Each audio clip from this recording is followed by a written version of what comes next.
Hai guys, welcome to The Screen. Ya, kita baru aja pulang dari bioskop. Akhirnya gue nonton film 13 Bom di Jakarta. Bukan film prioritas gue pertamanya, karena memang gue lagi sibuk banget dengan pembahasan film-film lain yang di luar gitu ya. Tapi karena teman-teman yang di kolom komentar, "Bang, udah nonton 13 Bom di Jakarta belum? Keren banget." Gue lihat juga beberapa review-review yang keren banget gitu. Dan juga gue lihat beberapa BTS dari film tersebut. Akhirnya gue tergoda nonton, karena biasanya kan di bioskop tuh dipenuhin sama film-film horor yang film-film horor bangsat yang gak ada kualitas, itu bisa naik ke layar lebar dan bisa dapet cuan. Itu kayak kayak nggak tahu ya, ibu-ibu dan juga orang-orang mana seleranya kayak horor kayak gitu gimana gitu ya. Setidaknya niat lah kayak gitu. Tapi dengan lahirnya film action kayak 13 Bom di Jakarta, gue mengesampingkan kualitas dan sebagainya, gue pengen nonton. Gue mau jadi ambil bagian untuk memecahkan habit-habit penonton yang selalu horor mulu gitu ya. Memang membuat sebuah film action itu tantangannya adalah budget dan segmented. Nggak semua orang yang suka banget film-film action gitu ya. Beda sama horor yang dari kecil kita lihat kuburan, itu ada hantunya, itu tiba-tiba pocong dijadikan film laris karena relate gitu ya. Nah, di sini relate juga menurut gue, karena 13 Bom Jakarta juga condongnya ke pengalaman yang ada di Tangerang ya, tahun 2015 katanya gitu. Jadi Mas Angga Dwi Sasongko juga menulis cerita, dia juga yang sutradara bersama timnya gitu. Jadi ini niat menurut gue gitu ya. Dan gue tergoda sama BTS dan juga S3 marketing mereka yang kayak lebih mencondongkan soal practical effect, minim CGI dan sebagainya. Bahkan mereka meledakkan mobil beneran gitu ya, meskipun mobilnya mobil butut gitu, tapi ini adalah kemajuan yang luar biasa menurut gue gitu. Juga mereka menggunakan kayak senapan beneran gitu ya. Dan wow, itu perlu banget apresiasi sih, terutama untuk kita orang-orang yang suka dengan film-film dan juga perkembangan sinema kita di Indonesia. Dan setelah gue nonton 13 Bom di Jakarta, 13 bom di Jakarta, ada 13 bom yang disebar di seluruh Jakarta. Nantinya bakal ada teroris namanya Arok. Akhirnya Aroknya harus diburu oleh tim anti terorisme. Di situ benar-benar kita akan melihatnya gitu. Kemudian juga di sini ada pihak ketiga. Setelah teroris ini memunculkan diri, mereka minta tebusan dan juga mengirimkan uang ke sebuah akun Bitcoin mereka, dan kebetulan ada sebuah startup di Indonesia namanya adalah Indodeck. Nah, Indodeck gitu ya. Kemudian yang punya Indodeck ini kebetulan adalah Oscar juga William yang dianggap terlibat dalam aksi terorisme ini, karena polisi-polisi ini belum terlalu mengenal tentang Bitcoin juga. Jadi kayak untuk caranya itu benar-benar menurut gue dari segi skenario, naskah, ide, itu tren masa kini banget. Bahkan mungkin ada orang-orang yang mungkin terinspirasi gitu, dan gini caranya biar itu nggak kelacak duit kita tuh kayak gini. Meskipun ini udah cara lama, banyak orang udah tahu juga, tapi ini jangan-jangan kalau kalian punya sifat jahat di diri kalian bisa jadi ide gitu ya. Tapi jangan, ini cuma film gitu, bahaya juga, jangan yang kayak gitu ya. Tapi intinya adalah perkembangan ide-ide cerita masa kini. Belum lagi di sini masalahnya juga banyak banget, mengambil hal-hal yang memang terjadi di dunia nyata. Menurut gue keren banget sih dengan pengambilan cerita, kayak lebih relate gitu, kayak Dana Surya. Nah, ya itu kan plesetan dari masalah-masalah itu, gue takut gitu.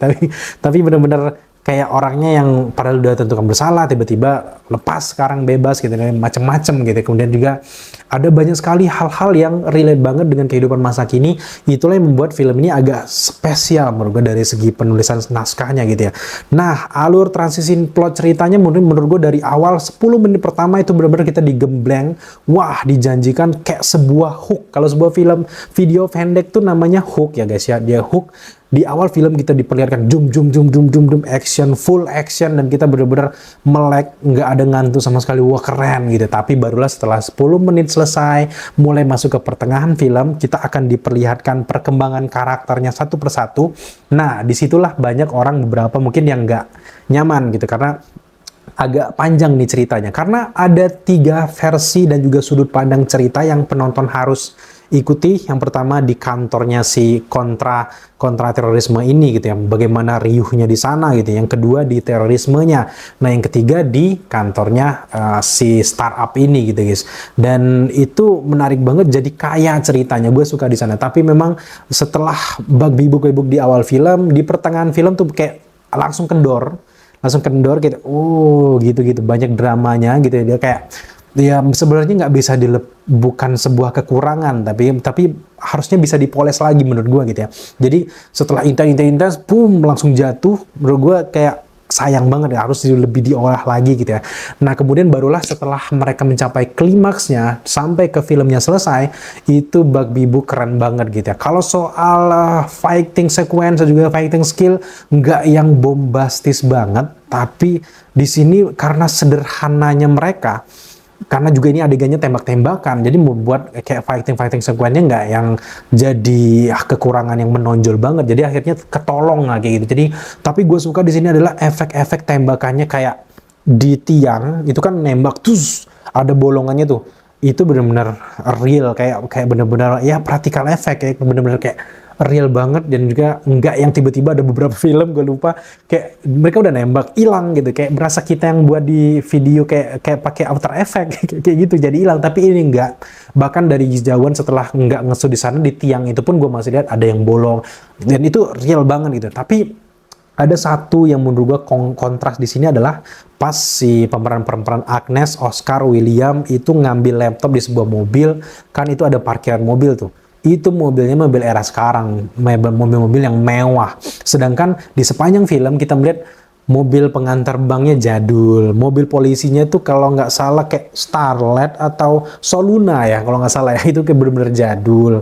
Dan tuntun warna dari filmnya jadul, tapi tiba-tiba kok ada mobil-mobil kayak CR-V dan sebagainya, itu gue lupa mobil apa, tapi kan masa kini kayak aneh aja gitu. Kenapa polisi kok pakai ini? Jadi kayak latar kayak set lokasi syutingnya banyak juga yang bocor beberapa, tapi itu nggak yang terlalu detail banget, masih bisa diampuni lah gitu karena masih ada laptop, masih ada smartphone, jadi ya masih lumayan dimaafkan. Tapi di satu sisi mereka nggak konsisten aja menurut gue. Di satu sisi barangnya jadul, yang tiba-tiba di sini bocor barangnya jadi kayak mewah gitu, jadi ya itu sih salah satu kekurangannya juga. Kemudian juga dari sisi plot twist, sayang banget di sini kayak agak kurang sih menurut, karena plot twistnya kita nyangkanya si Anu nih, gue bilang Anu aja biar nggak spoiler ya, si Anu ini pasti dalang dibalik semua ini gitu, kayak benalunya gitu ya. Tapi ketika pas dia datang ke toilet, blub nampakin kayak ponsel gitu, kayak mentah banget gitu plot twistnya kita. Sebenarnya gue bisa nebak siapa orangnya gitu, karena di sini gue udah tahu ya ciri-cirinya, tapi nggak semua orang bisa nebak. Tapi lumayan berhasil untuk plot twist. Tapi sayangnya kayak si cowok itu leluconnya sebenarnya nggak terlalu dibutuhkan di tengah-tengah film yang serius ini, harusnya lebih renyah lagi gitu ya, jadi kayak cringe aja gitu menurut gue gitu ya. Nah dari segi chemistry karakter nggak usah ditanya sih, keren banget setiap karakter. Ya banyak juga anak-anak emas dari Mas Angga Dwi Sasongko masih tetap join di sini, termasuk juga ada cameo itu juga anak emasnya Mas Angga juga gitu ya. Lama-lama kayak Joko Anwar juga ya, mereka inilah yang dipakai terus gitu ya.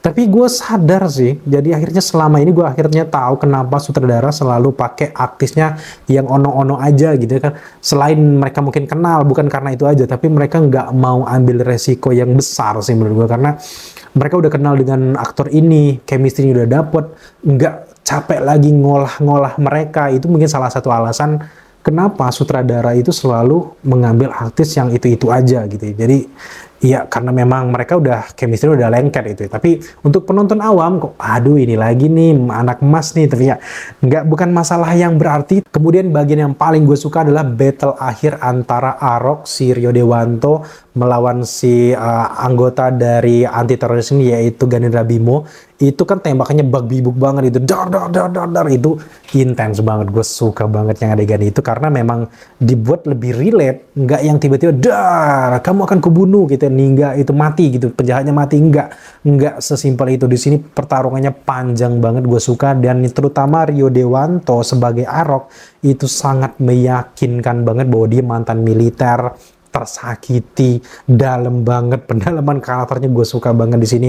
Enggak yang tiba-tiba kayak villain itu ujungnya cepat meninggal di akhir gitu, enggak gitu. Tapi di sini meyakinkan banget. Cuman sayangnya adalah kenapa motif mereka ini ketika kakak adik ini akhirnya diungkapkan di akhir film itu harusnya bisa lebih bombastis lagi. Gue nggak ngerti caranya gimana, pokoknya harus lebih bombastis lagi, jangan yang kayak gitu sebenarnya gitu ya. Tapi ya cukup lah kalau kita bilang film harus sempurna, ya nggak ada yang sempurna gitu ya. Nah yang pertama juga yang paling gue nggak suka adalah di ruangan si anti teroris ini sebenarnya udah lumayan meyakinkan, tapi kok ada beberapa adegan nggak meyakinkan kalau mereka tuh sedang bener-bener genting gitu ya. Bahkan si bosnya sempat pergi dulu, cabut dulu, ketemu ini dulu, dan beberapa adegan kayak melebur dulu, mencair dulu. Padahal itu kan lagi bener-bener orang tewas banyak banget, kok kayak tiba-tiba kayak santai, kayak sempat ada bercanda-bercandanya gitu, kayak kurang meyakinkan sebenarnya gitu ya. Ada beberapa juga adegan dan juga tuntun warna sinematografinya kayak ada beberapa kayak mengingatnya kayak sinetron, tapi tiba-tiba kayak film.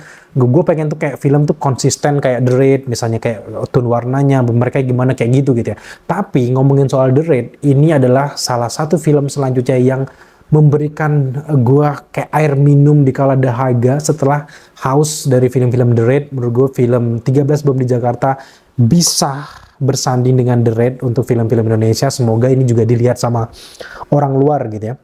Secara keseluruhan dari sinematografi gue suka di sini, nggak yang wah-wah banget tapi ya lumayan, dan juga gue suka di sini bagaimana di ending cerita yang kayak si Aroknya ninggal nih, bener-bener lama, di shoot lama, itu gue suka, di poin itu gue suka. Dan juga pengambilan latar tempat juga nggak yang di sono-sono aja gitu ya. Dan juga pemakaian properti kayak salah satu mobil yang diledakan gitu juga, ya ini sih kehebatan yang nggak nggunain CGI, karena kita yakin banget gitu. Gue lupa film apa, Foxtrot Street, gue lupa, kayak Rio Dewanto juga sih yang main, ada Chico Jericho kalau kalian ingat.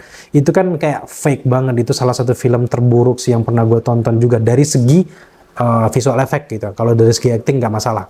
Itu kan gila, itu kayak banyak banget sisi-sisi fake-nya, kayak Bima X. Kalau kalian pernah nonton Bima X kan itu kayak Garuda ya. Kalau film-film Power Ranger Indonesia itu kelihatan fake banget. Tapi di sini dengan practical effect, itulah kelebihannya. Mereka nggak yang syuting di studio, bener-bener ledakin. Ini efeknya nyata banget dan gue suka banget. Jarang-jarang lah film Indonesia kayak gini gitu ya.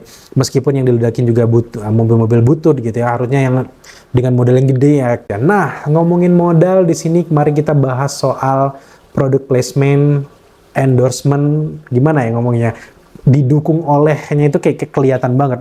Entah apa yang dipikirkan Mas Angga sehingga mereka pengen memunculkan Indodeck dengan nama yang sama, sponsor utama mungkin ya. Kok bisa jadi alur cerita utama? Bener-bener point of view-nya tuh kelihatan banget Indodeck ini, dan itu ada juga beberapa orang yang gue lihat di akun-akun sosial media mempermasalahkan kok harus endorse-nya segede ini gitu. Kenapa nggak Indodeck-nya diganti dengan nama lain gitu, kayak ya gue percaya bahwa ini endorse juga kan. Membuat film sebesar ini gue yakin dan juga tahu banget bahwa itu tuh butuh support dana yang gede. Tapi apakah harus sebuah produk placement tuh harus menonjol ini gitu ya? Apa nggak bisa ditaruh mungkin sekelibat kayak BCA gitu, kayak lagi transfer, kayak setidaknya kayak beberapa film-film di sinema menurut gue nggak terlalu menonjol. Tapi yang ini Indodeck-nya ini, gue nggak masalahin soal Indodeck, itu kayak kalau kita tahu dengan mereknya gitu ya, kayak agak sedikit gagal fokus menurut gue gitu ya. Jadi kitanya nyari mulu setelah Indodeck muncul, apalagi promo. Jadi kayak ada beberapa penonton menurut gue yang nggak terlalu fokus dengan ceritanya. Ya nggak masalah sih, masalahnya lagi ini juga bisa nyangkut dengan cerita. Apa enggak sekalian mungkin dimasukin gitu. Tapi kayak sebagian orang, mungkin 10% orang agak terganggu ya dengan produk placement yang hard selling ini menurut gue gitu ya. Tapi entah menurut kalian gitu ya. Nah, dari segi scoring menurut gue suka banget di sini, adegannya dibuat intens dari awal sampai akhir, nggak ada masalah. Scoring, cinematography nggak ada masalah, chemistry nggak ada masalah. Mungkin dari bagian itu aja sih. Dari segi beberapa detail-detail yang kecil yang sebenarnya nggak dipermasalahin banyak orang, tapi mungkin guanya aja yang cerewet gitu ya.